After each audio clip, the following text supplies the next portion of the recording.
ako ngayon sa Leona Self and Full Service Laundry Shop. Magpapalaba tayo ng ating labahin.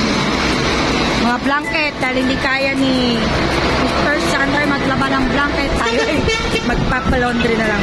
Ano, meron na silang signage sa taas. Meron na sila na kagragas. Ito lang sa tabing highway. Bago ka abot, pag from Masinloc ka, bago ka abot dun kay Benny Homes. So, yun, malapit sila dyan. Kapag katabi ng Agragas, ayan. Nasa taas yung signage nila. Leona Self and Full Service Laundry Shop.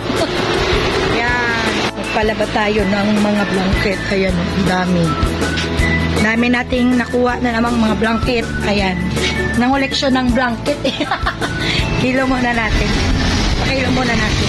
Yan yung blanket, oh. At ayan din yung magandang may-ari nitong laundry shop. Sa mga tinatamad at walang oras laba. Punta lang kayo dito. Yung ating ko, suking-suki nila dito eh. Masipag pang lalaki po kasing washing namin tsaka yung powder. Kaya yan lang yung hindi malalaban ng pang lalaki washing. Ayan po, oh. Ipakilo ko muna.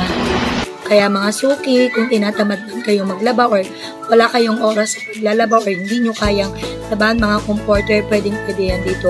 Yan po ang kanilang cellphone number sa mga gusto pong magpalaba na walang oras, super busy katulad namin. Ayan.